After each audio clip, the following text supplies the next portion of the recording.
This is a Media Lab podcast.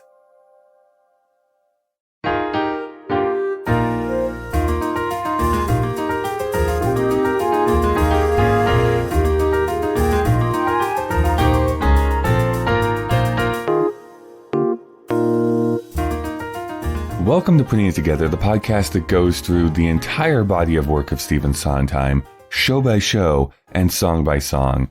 My name is Kyle Marshall, your self-described Sondheim expert. Well, Happy New Year. I know we're actually 6 days in already, but this is our first episode of 2021.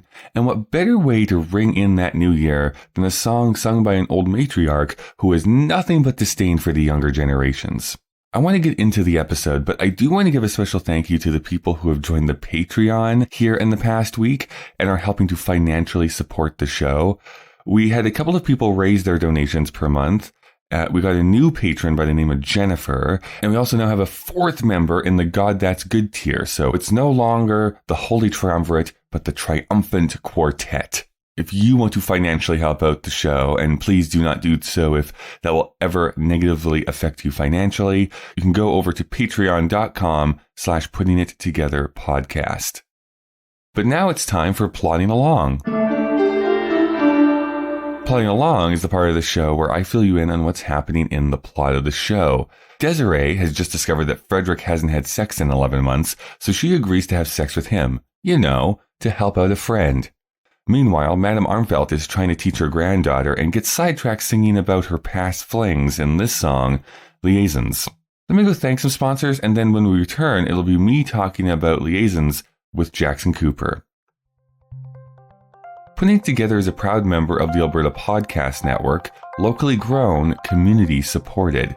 The Alberta Podcast Network promotes and supports Alberta-made podcasts and connects their audiences with Alberta-based businesses and organizations. This episode of Putting It Together is brought to you by the Calgary Foundation. Whether it's funding anti-racism programs, addiction recovery, or food hampers for the hungry, for 65 years, the Calgary Foundation has proudly supported the charitable community to address some of Calgary's biggest challenges. Now, during this period of unprecedented urgent needs, Calgary Foundation renewed its commitment to building a healthy, vibrant, giving, caring, and resilient community.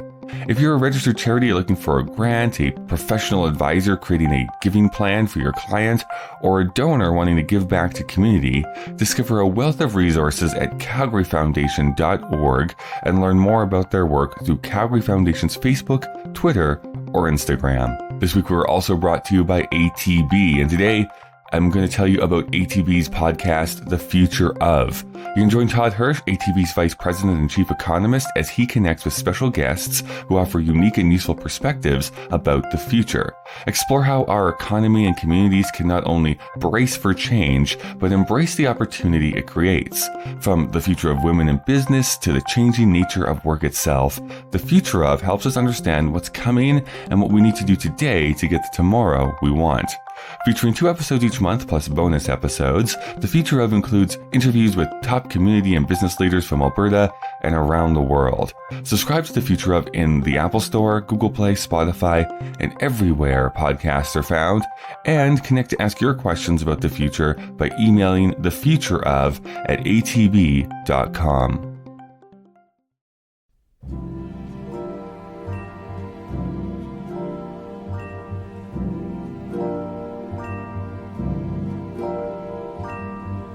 At the villa of the Baron de Signac, where I spent a somewhat infamous year. At the villa of the Baron de Jackson Cooper, thank you so much for being here today. Thank you so much for having me. You are a new guest on this show, so I think we should start how we normally do in that situation. And maybe you can tell the audience a little bit about who you are and what it is that you do.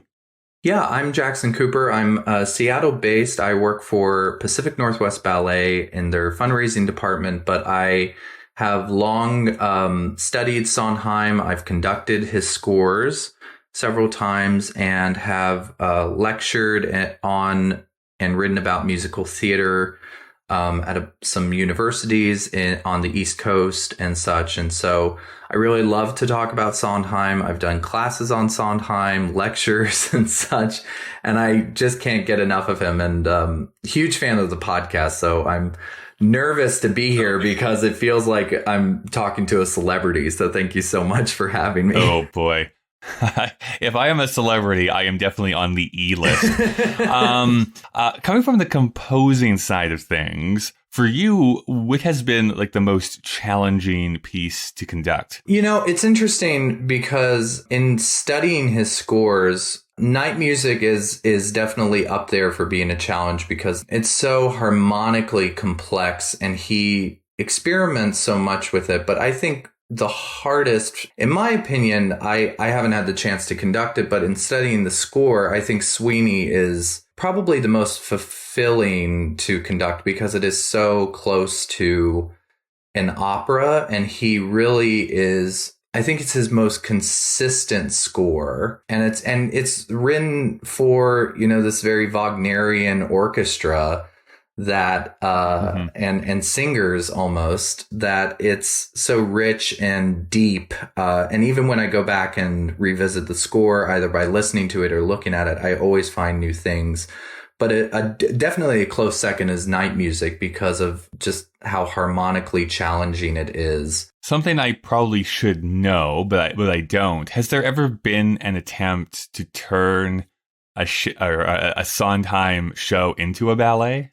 Not to my knowledge, no. I know that the Night Waltz is excerpted a lot on symphonic and orchestral concerts. I don't know about if it has been turned into a ballet, but I do know that there's a symphonic suite of Sweeney Todd and Comedy Tonight, which was featured on his on the Carnegie Hall concert. And night music is definitely makes an appearance on a lot of orchestral concerts. But I would love to see people take the best of Sondheim and orchestrate it. Going back in time, what was the first introduction to Sondheim for you? It's funny because I remember listening to, I came to Sondheim through Into the Woods through a high school production or a middle school production, I guess I was in. It was this Into the Woods Junior, which was essentially Act One. Yeah, you just do Act One in that one. Yeah, it was essentially Act One. And I remember watching the original Broadway cast and being like, well, Act Two is much better and it has better songs in it. And but then I remember listening to Sweeney Todd when the movie came out, when the Johnny Depp movie, and that was very controversial at the time because it was so bloody and violent. I mean, which for that time, you know, when we look at the movies that come out now, it's kind of amazing. But I was such a huge Tim Burton fan, and I did not buy the original Broadway cast of Sweeney Todd. I bought the John Doyle, Michael Service, Patti LuPone. Yeah. And I said, you know, it, and I learned about the actors playing their own instruments, and I thought it was good, but it was very sparse and naked. And so I bought the 2-disc original Broadway cast and I went, wow, this is better and unreal. And I just started to become obsessed. I mean, my first, other than those two, I know those are big, but I really got into Follies early on too. And night music, because as a high schooler, I was really into Ingmar Bergman. I don't know what that says about me, but I didn't come to Smiles on a Summer Night until like I was in college. But I remember reading that Sondheim adapted a Bergman film, and I was like, what the heck kind of what show is that going to be? Yeah, exactly. And at first I thought I was like Cries and Whispers, Wild Strawberries, Seventh Seal.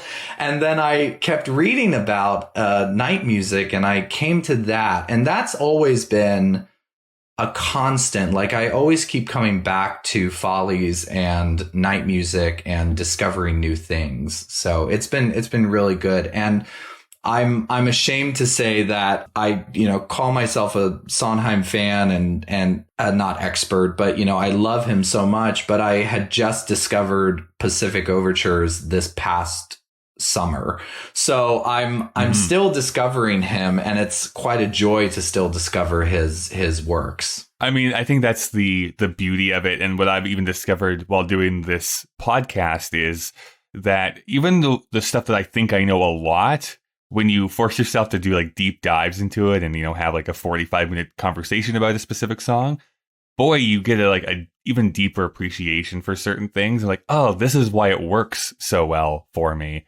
Or it's like, oh, I never noticed this orchestration before, and now I can't stop hearing it, sort of thing. So it's beautiful for that sort of ability, I guess, to consistently come back to it and get new things out of it. Well, and the funny thing too is like I love telling the story of I try to listen to Merrily We Roll Along every year, and it was a very it's always a different show every time I hear it. And I'm now 26, and I'm now listening to the middle part of Merrily and identifying with that more than the opening doors section, which I was, identifying with in college and stuff. And I think that's the beauty of Sondheim. Even Follies, which I always go back to, I still find things that I'm just like, geez, there's more to him. And I think that's the beauty of him. There's just so much more. And it's not just him. It's like Jonathan Tunick's orchestrations. It's Paul Gemignani's conducting. It's the lyrics. You just find different things every single time. It's beautiful.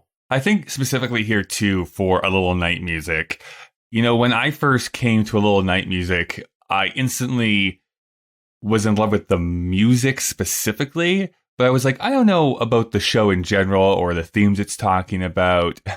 And again, it kind of like Company in many ways. I think the older you get and as you have relationships and you start to kind of more fully understand what it's driving at. And to be honest with you, because while I was growing up, internet access is not the easiest thing in the world, growing up on a farm. So my introduction to all these shows were just the music. So I only had the music to go by and really had no idea what the storylines were necessarily to some of these shows. Yeah. But A Little Night Music, if you get a chance to actually see it performed on stage, is very, very funny too. Like there's some great stuff that goes on to it. So yeah, I think it's something that rewards you the more times you come back to it. Well, and it's interesting in the context of musical theater history, because the same can be said about Company, where, when you listen to these separate, it almost does feel like a concept album. And Company was sort of following this Jesus Christ Superstar experimentation about the concept musical and stuff. And so Night Music, when you really listen to it out of context, you're like, yeah, this is a good musical, but then it still lives within the book musical, which was still really, even with things like Hair and Jesus Christ Superstar, like signaling this shift in the way musicals were presented, where it wasn't the book musical. Sondheim still, and Hugh Wheeler as well, and Hal Prince were still so devout to that concept of keeping these songs within the context of the show, which I really respect Sondheim doing, especially in this golden era of him in the 70s, where he was just cranking them out, hit after hit after hit. I think it's also interesting when you take a look at this placement in the 70s, I guess Sondheim's output in the 70s, because with Company and with Follies, like these are very much deconstructions of the musical theater genre in many cases. And this is kind of that return back, a lot to do with Hugh Wheeler, but this is like a return back almost to like a Gypsy or something like that, where it's like, no, we're telling the story from front to end, and we're just going to tell this story the way it is. We're not going to do time jumps. We're not going to be like little vignettes here and there. It's like, this is a story that we're going to tell. So it does feel like it is a jump back in time, and at the same time Sondheim decided, well, I'm going to test myself and my own powers. And I think that's what gives it this interesting sound to it, where it's like, yes, it's a standard musical, quote unquote, but there's a little bit of experimentation going on with the music at the same time. Yeah, and it's almost his homage to Hammerstein, really, because and his homage to the classical composers and the people that Hammerstein was, having him study, and the composers at Juilliard he was studying, and with Babbitt as well,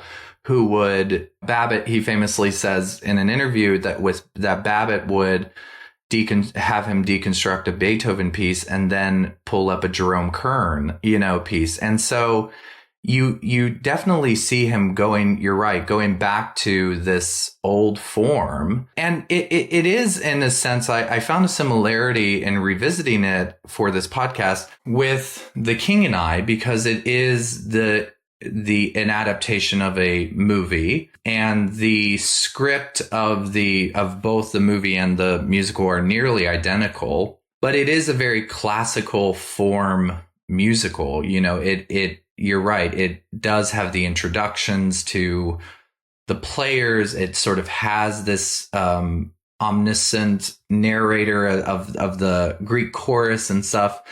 And so it's kind of refreshing too, because Company was so revolutionary, and it just blew the place off, the roof off the place for Broadway going forward and the Broadway sound. So it is refreshing to see Sondheim sort of be a little more conservative, but still very audacious in how he experiments as a composer too.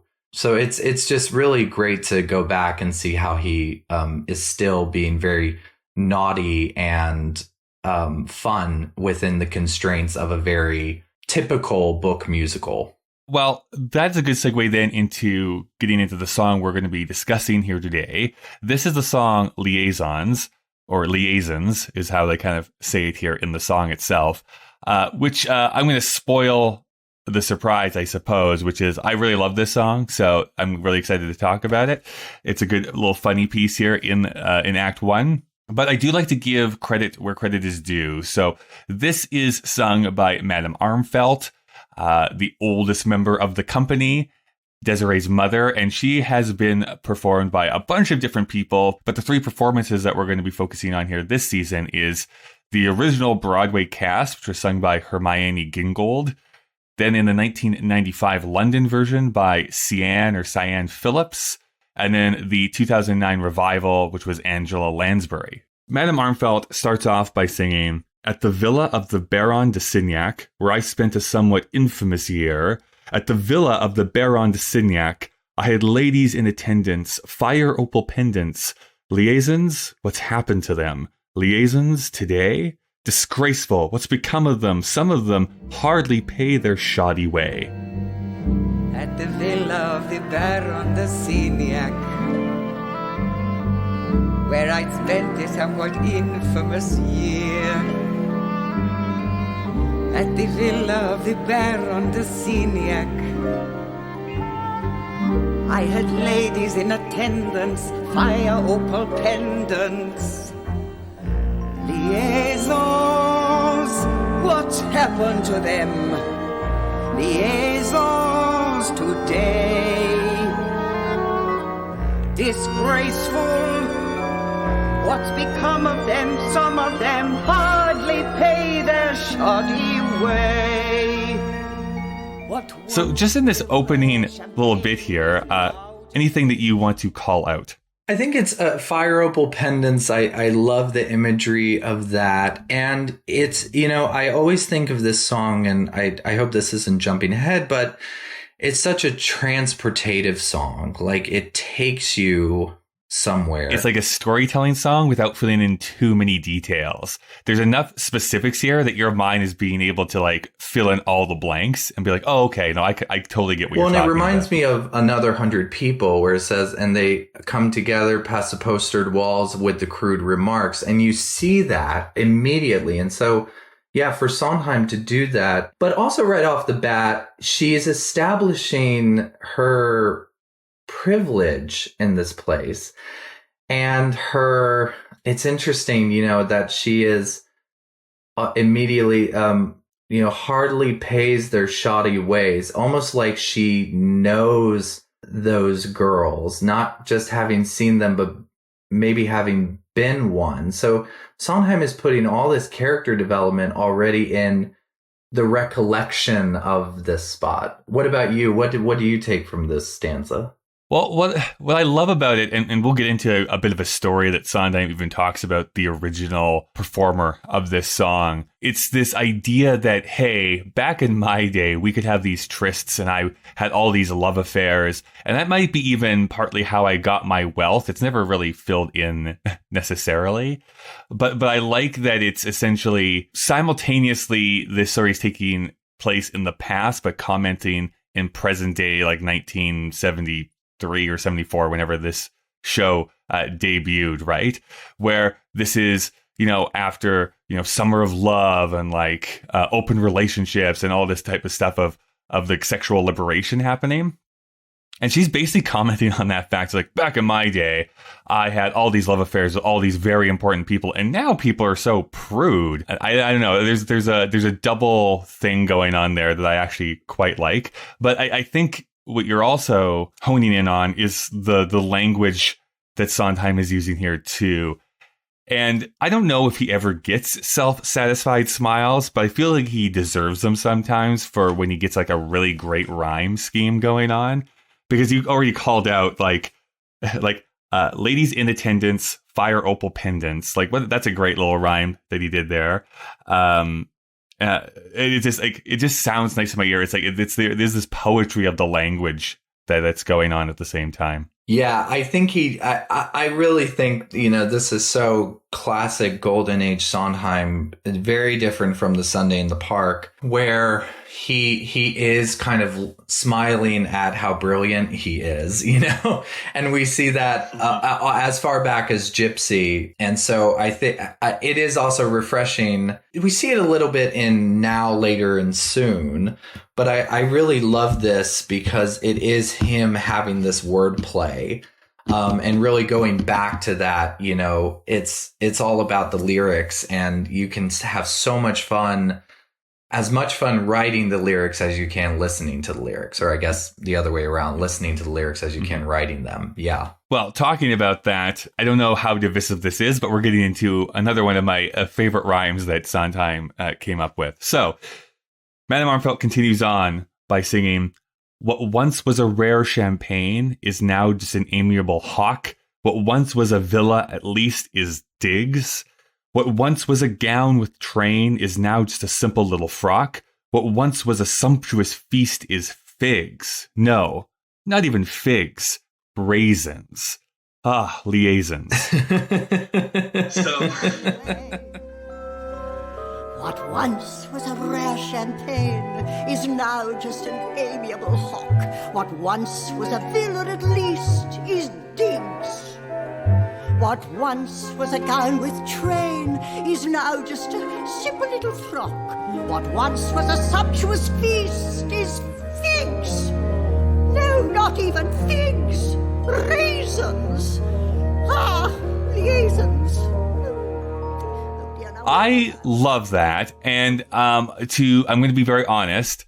It's so great that I even recall this specifically, this song. Maybe this is how dumb I am, I guess is really what I'm admitting to. It took me a good half dozen listens before I understood that was a rhyme. Yes, same. Because it's just said so plainly.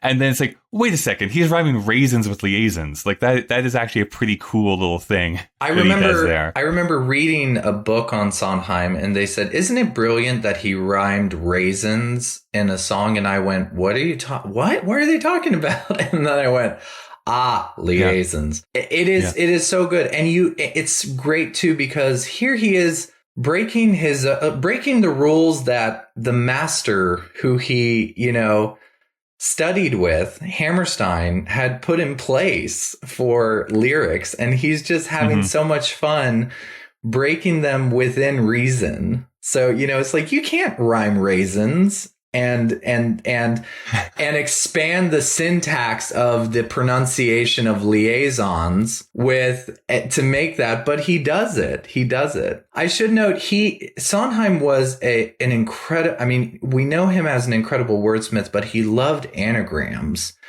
And I remember interviewing Alexander Bernstein, the son of Leonard Bernstein, and he would say that he and Lenny would just stay up until 5, 6 in the morning playing anagrams, like for hours and hours on end. So he really knows what he's doing, and it's so brilliant. Just breaking apart words and like reforming them up again. Yeah. It's I think we've mentioned it quite a few times here on this show about how you can really tell in certain songs how much Sondheim loves puzzles, because sometimes his songs feel like he's putting or breaking apart a puzzle and then bringing it back together again. And with the liaisons too, it's great to comment because his songs breathe as the character, so that he puts an exclamation in there of her having this recollection and this revelation, and it goes back to sort of the main theme of the whole show, which is, remember and memory. And so that she, by Sondheim writing not just a song, but the recollection of the song, and we'll get to it, because she keeps repeating, where was I? Where was I? And so it's just a brilliant thing for her to have that exclamation of, raisins, liaisons, and like, let's bring it all back, or I'm bringing it back. It's a beautiful dialogue. Right. Yeah. Now, I was going to wait until the end to ask this, but this is a good enough time to do so. With that memory piece being brought in, do you feel like this song truly is her being upset by the state of things in the present day? Or do you think it's one of those situations where she doth protest too much and she's just upset that she can't join in? That's a great question, because I was grappling with something similar to that, very much similar to that. I think it's this, I think about her in the context of the show. She is not wanting her daughter to be like her. Neither does she want her granddaughter to be like her mother, touring around and doing who knows what. And the only example the granddaughter has is her, this elegant, don't you want all this money and stuff? But she doth protest too much occasionally. I think it is her, yes, recollecting and wishing she could go back there, but not in a yearning sense. I think she was saying, yeah, I had a lot of fun and the world around me just doesn't understand. She does sum it up, and Sondheim, I know we'll get to it, but Sondheim does sum it up with the too many people muddle sex with mere desire. That whole stanza sort of embodies the entire moral center of the show. It's sort of a message piece in that regard. So yeah, for Madame Armfeldt, I think it's that she's really recollecting well, and she wishes that people would just, not be so serious, because she wasn't, and that helped her in the long run. Well, that's right. But I mean, it's like, this is essentially her speech on like, pull yourself up by your bootstraps. That's what it feels like to me. It's like, we can have better love affairs, everyone. Or the you got to get a gimmick, like use what you got, right, yeah. Use what you got to get in this world. Yeah. Just so we don't blow past this too quickly, there's some things that have been said here already in the lyrics. Just in case people maybe don't know, I just wrote these down anyways. When she sings, what was once a rare champagne is now an amiable hawk. So hawk is just like the leg part of an animal. So she's saying like once it was like, fine champagne, and now it's like just a hunk of meat on the table. Do you know if there is any significance for the people that she sings about? So this first one is the Baron de Signac. Do you know if that's in reference to anything? Because I could not find anything specific to I couldn't either. I assumed it was a reference to perhaps something in the Bergman film. I wasn't able to revisit the Bergman film before this, but I think it's just her own made up Swedish, men. Well, that's good to know, because the next person she talks about, I think there is actually a specific reason why they're using that person. So she says, at the palace of the Duke of Ferrara, who is prematurely deaf but a dear, at the palace of the Duke of Ferrara, I acquired some position plus a tiny Titian.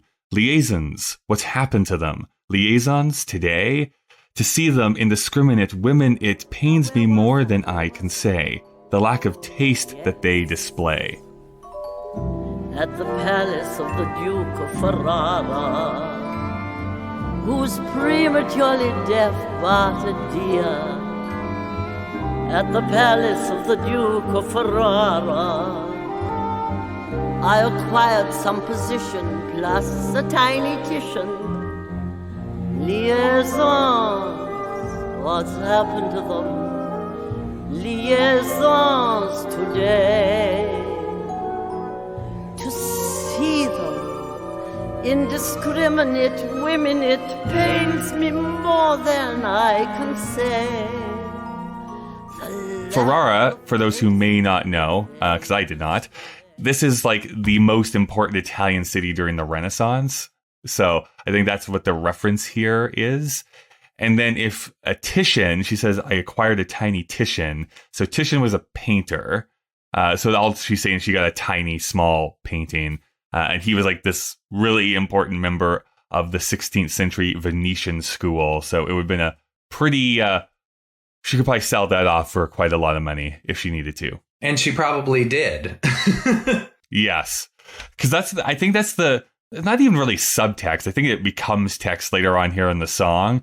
It sounds like she found these love affairs who would give her money or gifts, and that's what she sold off to get her wealth. That's what it sounds like to me, but I don't know if you have a different interpretation. Well, I found a real connection between this and the Miller's Son as this way of that they have moved up in men, to use them to acquire, not in a presumptuous or serpentine way, but to get ahead in status in society by being associated with these men, whether it is sex or marriage.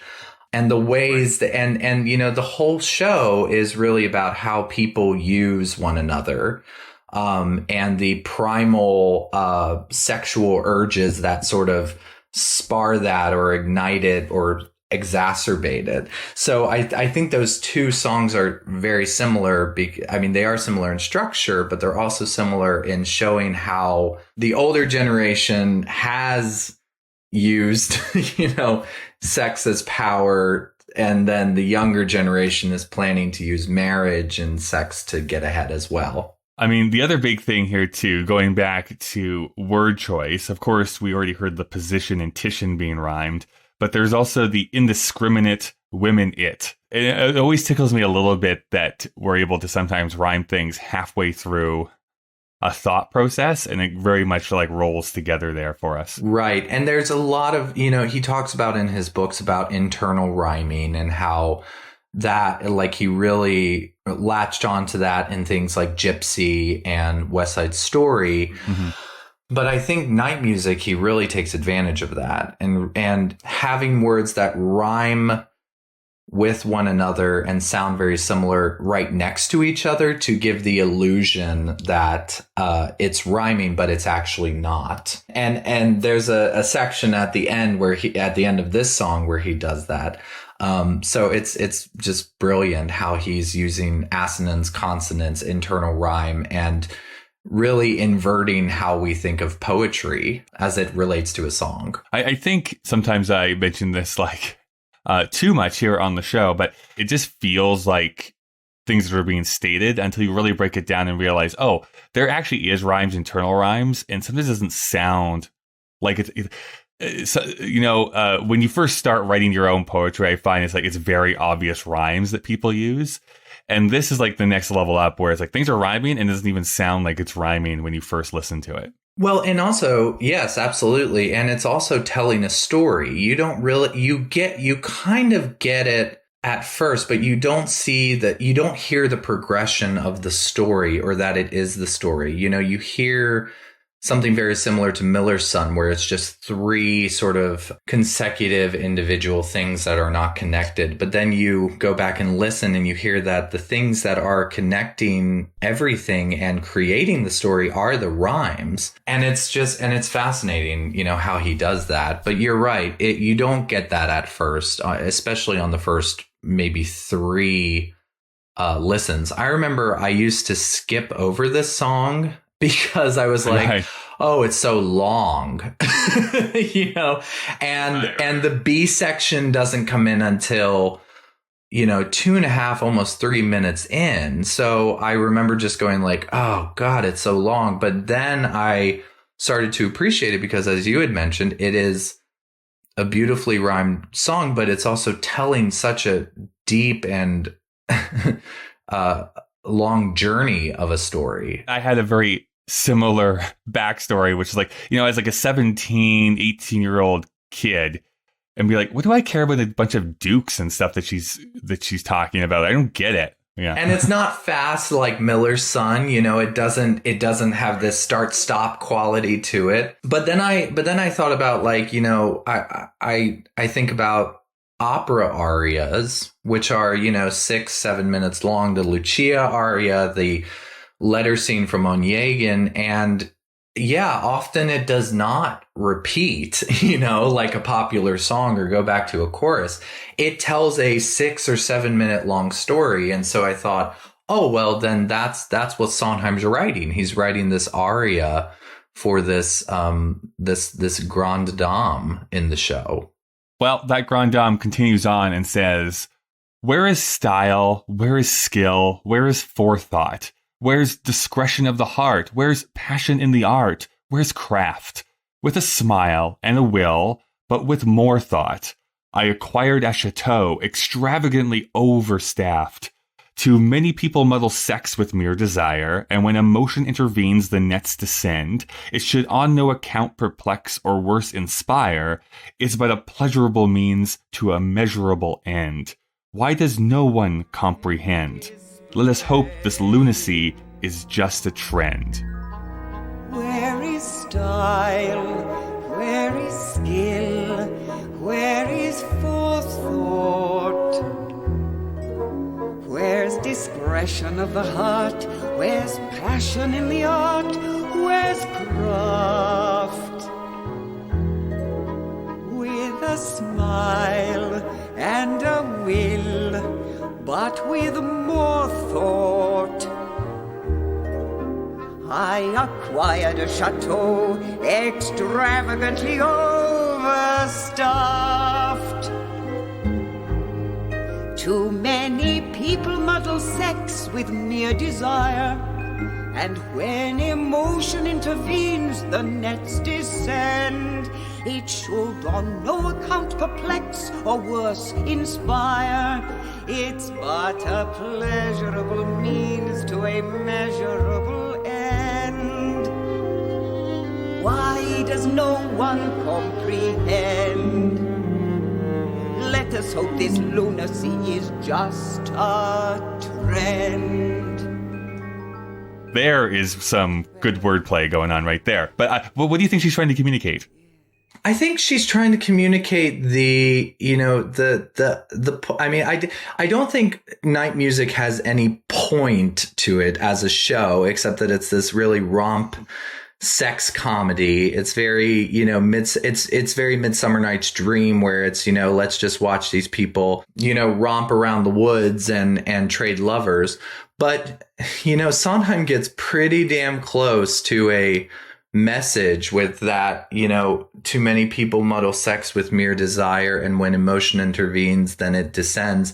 And it goes to this being alive, the Bobby singing Being Alive, where it's about sex is not superfluous and needs to have class and desire. And as you had mentioned earlier, it's this very post-Flower Child kind of way of thinking where, you know, can't we bring class back into sex and love and relationships? And in a real sense, it's kind of Sondheim winking at the audience, because here's this very classical musical and very classical score. And he's like, do we really need to, you know, have naked people on stage at the end of Act 1 to make you come back for Act 2? You know, so I love it because she's saying what the point of the show is in that regard. But then I love why does no one comprehend? Let's hope this lunacy is just a trend. And it's so everything before that is kind of preaching the message of the story. And then we come back to Madame Armfelt being, you know, this woman who once had this. And so it kind of brings us back into the show. Well, yeah, I think what I love about this is that it's kind of doing two things at once. At least for me it is, which is there's that conversation. It's like, why do we have to have, like, you don't have to be in love to have sex? And I think that's what she's somewhat driving at here. It's like, sometimes it can just be something that's pleasurable that both of you enjoy. But she's also mentioning the fact that it's like, where's this craft of being able to, like, make somebody else, like, fall in love with you so that you can use sex to accomplish something else. She wants women in particular, I think, to be able to use their own agency in order to get something that they want, instead of it being kind of what traditionally it's been with men getting what they want. I feel like that's kind of the subtext that's going on here a little bit throughout this song. And it's brilliant because she is herself a very contradictory character, because they're in the play, when she's playing cards, you know, she's telling her granddaughter, she says, you know, a woman must be herself and not let a man take care of her. And the granddaughter says, well, grandmother, you've had men take care of her. And she goes, well, don't listen to me. You know, so it's do as I say, not as I do. And she's really achieving that in this stanza. Yes. Yeah, I think you can see those contradictions kind of working themselves out here. The fact, though, that, again, talking about rhyming schemes and stuff here, like at the very end, it's like measurable and comprehend, just a trend. Like those, it's a nice little triplet of rhymes that are going on there for us. Intervenes and pleasurable means, right? So there's all these things that are kind of working back throughout that entire stanza, which is pretty cool. Yeah, it's a really, I love that stanza because, as you had said, it's her preaching this sort of moral center and the societal way of being, and that once was and now is, and it's this conflict of the now and the then that she herself encounters in the show, and I think it's brilliant that Sondheim can just sum all that up in one stanza. We go now into our third and final affair, where she says, in the castle of the king of the Belgians, we would visit through a false chiffonnier. In the castle of the king of the Belgians, who, when things got rather touchy, deeded me a duchy. Liaisons, what's happened to them? Liaisons today?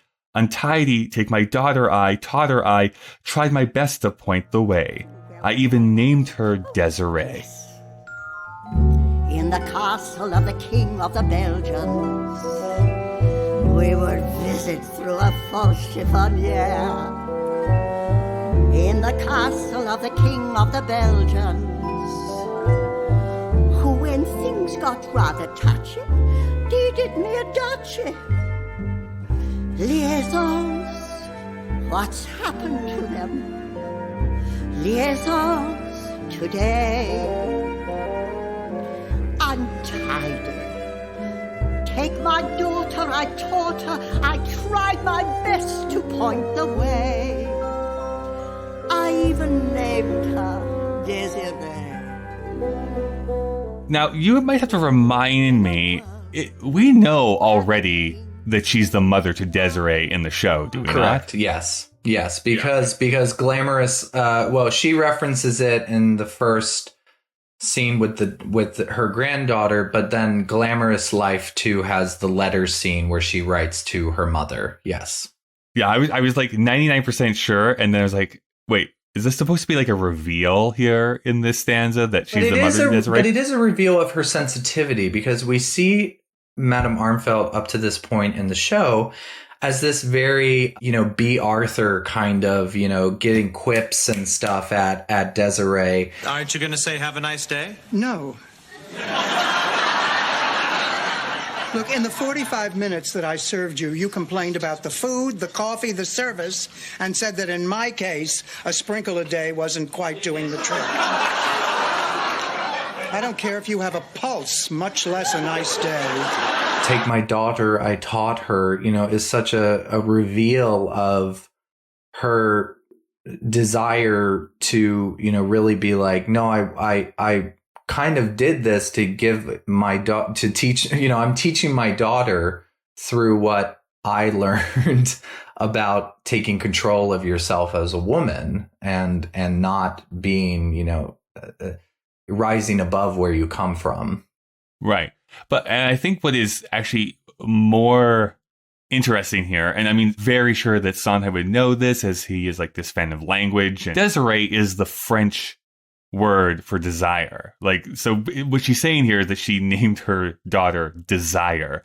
So hopefully that she would desire other things in her life, sort of thing. Which again, I'm talking about rhyme scheme here again. We're going today, the way, Desiree. So we have those three rhymes. Now that we know Madame Armfeldt's backstory, it becomes much more obvious why she named Desiree in the first place. Yeah, and then we see the things that, why she does sort of see herself a little bit in Desiree and want to make sure that her granddaughter does not, end up like her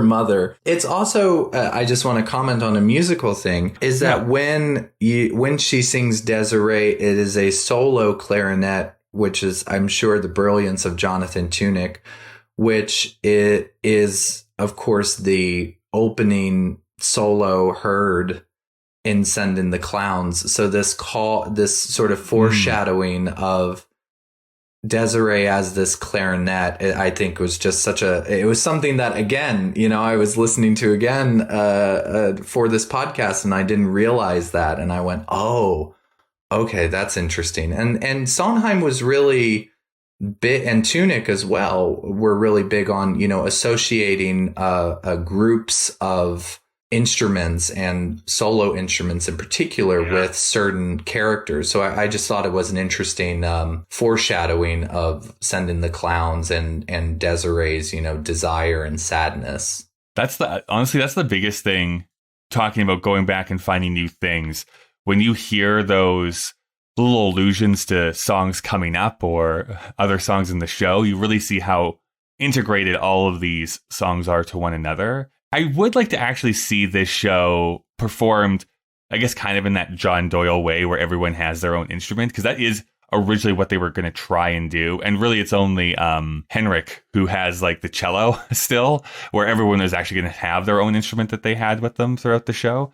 But it'd be interesting to see how that would actually add to this story. Yeah, and when you hear the London revival is different because that's still kind of a full orchestra. But when you hear the revival with Lansbury and Catherine Zeta-Jones, it kind of takes it. I think it takes it out of there.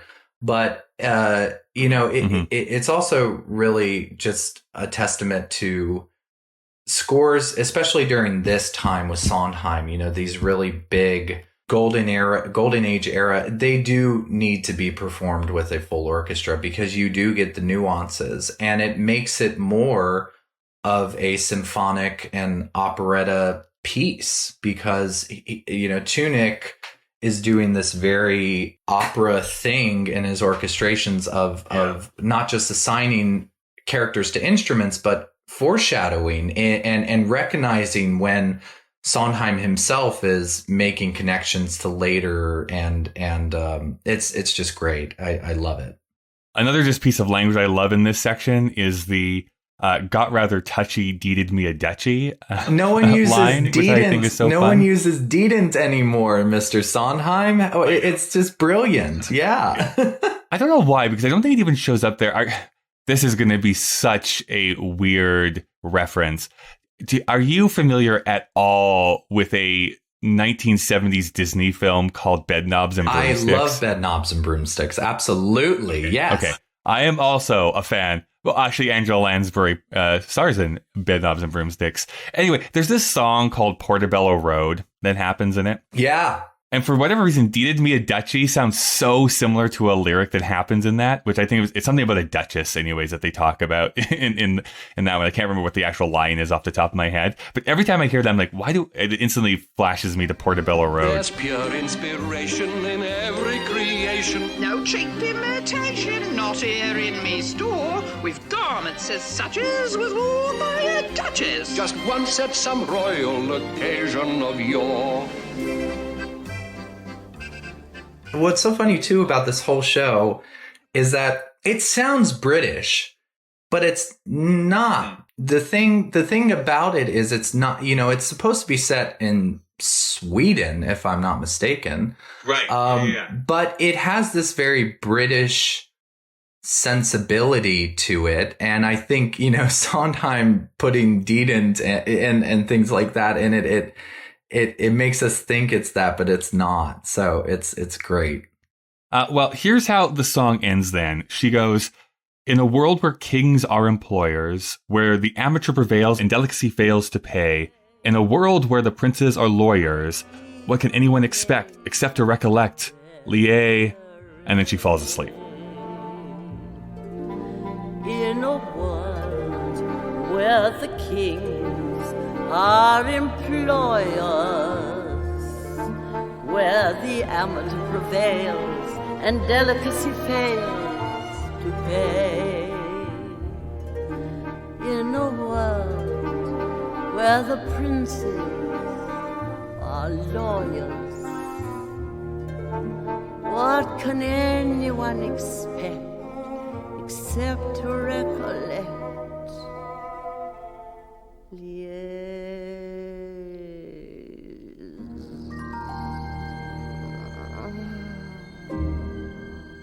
So I need to call it out because this is another thing that I actually only just recently figured out by reading the lyrics out, is that he's actually rhyming liaise and then she falls asleep with to pay earlier on in the stanza.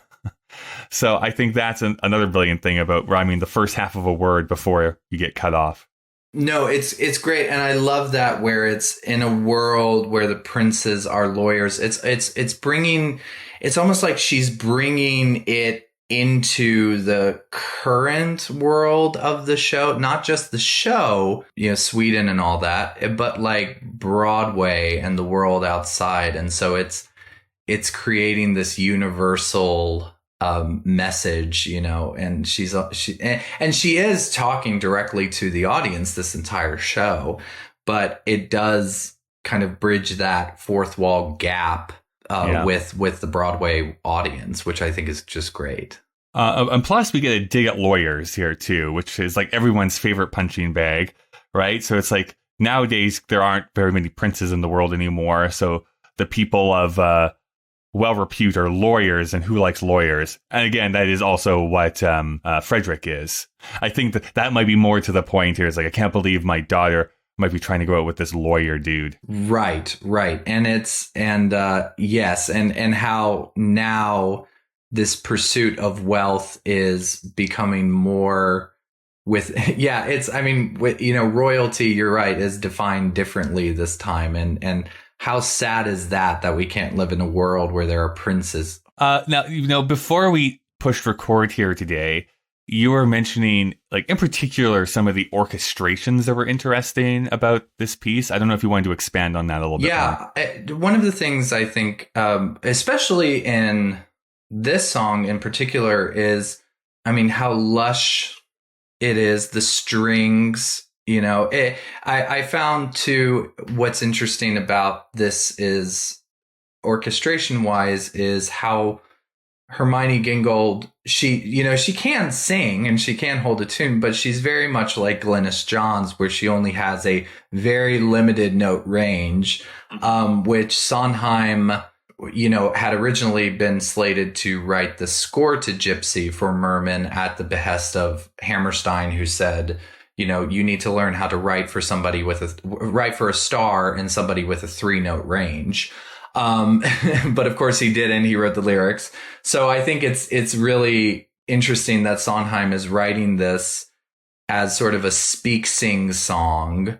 And it's more of a speak-sing song, but Tunic's orchestrations are making it melodic and convincing us that Hermione Gingold can sing, but it's really these beautiful lush strings underneath her. I love the inclusion of the celesta in this. I think the thing that really makes this song is that celesta, especially when she's going, where was I? Because it puts us on this other plane. Everything up to this point is very grounded. It's, woodwinds and the string sections, but then the celesta, much like in the Night Waltz and stuff, it puts us onto this other plane of going back to remembering and memory. It transports us to this other place, which I think, as grounded as night music is, Sondheim is still playing with transportating us into the inner thoughts and memories of these characters and how those memories and the past in particular, especially with Desiree and Madame Armfeldt, have shaped where they are currently. So that, Tunic got that and thought to put a celesta in a song about a woman trying to remember something, I think is just such a brilliant move on his part. Yeah, I think for me, what it feels like is that there is this duality going on where there is this speak-singy type of thing from the performer, but then there is kind of almost like a sweeping orchestra behind them. So I think it works well because it's almost like she is remembering at a time where she was maybe more vibrant or more vital, yet can only sing as much as she can currently. To that, let's go and talk a little bit about the original person who performed this song, Hermione Gingold, because Sondheim writes a really great story about her audition in the book Finishing the Hat. Because originally what they were thinking, him, Hal Prince, and the rest of the creative team, were thinking someone that was a little bit more, I hate to say it, but physically attractive. Like she was older, of course, Desiree's mother and stuff, but you could conceivably be like, oh yes, she was probably a looker back in her day. And Hermione Gingold, for as great of an actress she is probably never going to be confused that way. He goes on about how she came in and they were like, okay, fine, we'll let her do this audition piece, but it was really just a professional courtesy. So she performs a song and it's fine. Then she does some line readings with the stage manager and that goes pretty well.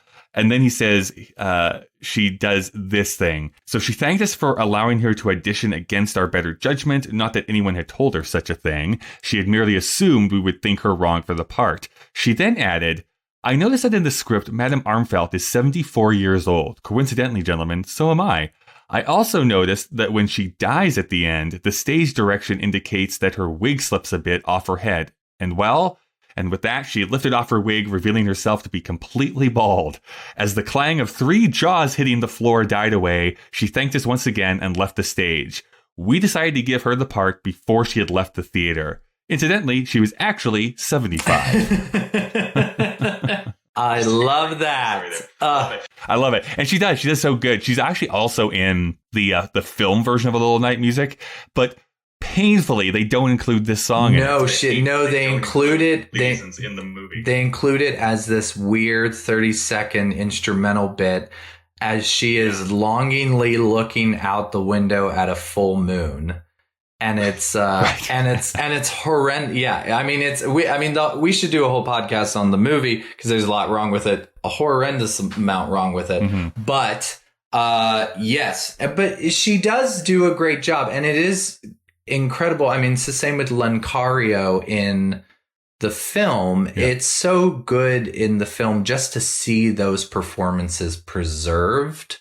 Because how Prince was directing, because Paul Gimignani was conducting, it's just so great to see them in that role. You know, I think she's great, and she does have a 3-note range, but you know, she was great in Mame. You know, she was great. You know, she's a consummate performer, much like, you know, when Elaine Stritch did this, when she replaced Lansbury. It's like, yeah, Elaine Stritch, she's not the most attractive and she can't really sing, but she can tell a story like no one else. So I love hearing Hermione Gingold because she gets the story, and she gets the 3-act play by Stephen Sondheim that she is tasked with doing. Definitely go and see her. Like, she's in the movie version of Gigi. She's in The Music Man. Like, there's a bunch of stuff, old time musicals that she's actually a part of. So she can actually sing, yes, but she was at 75, as Sondheim points out at this point. So getting to the end of her career. Although I think she lived until the 80s, actually, now that I think of it. Anyways, that doesn't matter. Jackson, thank you so much for joining us here today. I guess just to wrap this up here a little bit, if we take a look at the song Liaisons in the spectrum of the entire show, like, do you feel like this is, you know, top 5, middle of the pack? Like, where do you put this song? It's funny because I do put it in the top 5, but top 3 in the context of the show, because having seen a lot of productions of this, it comes at a perfect time in the show. It literally does stop the show with whoever is singing it, because it's so funny. In terms of Sondheim's creativity as a composer, I would say it's middle tier. It's pretty conservative. He doesn't really experiment too much with the composition, but his lyrics, I think, are top tier, and I would put that in the top 3, along with perhaps Now and Weekend in the Country. Well, if people wanted to stay up to date with what you're doing, is there a way to do so online? Yeah, Instagram is probably the best way. My Instagram is @jackson.cooper.arts, ARTS. And you can follow me on social media for all my musical and artistic adventures. Perfect. Well, when, you know, we're actually allowed to congregate again and I can travel again, I have a bunch of friends in Seattle, so I'd love to come and see a performance. Oh, yes, please. That's possible. Yes, please. Yeah, well, that's a promise. We have it on tape. All right. Absolutely. All right. Thanks, Jackson. Thank you so much. I really appreciate it. Thank you so much for listening. You can send emails to puttingittogetherpodcast@gmail.com. You can also follow Sondheim Podcast on Twitter and Instagram. And you can support the show on Patreon by going to patreon.com/puttingittogetherpodcast. Thank you to the Alberta Podcast Network, to the Calgary Foundation, and to ATB this week. Putting It Together is available on Apple Podcasts, Google Podcasts, Spotify, and pretty much anywhere you can get podcasts from. Consider subscribing so that you never miss an episode. Next week, we'll be talking about In Praise of Women, the feminist anthem heard round the world. As always, a big thank you to the great Chris Taniguchi, who designed the podcast artwork, and to Nick Driscoll for composing our theme music. Well, we've reached the end of our episode. Yes, I know. Goodbye for now.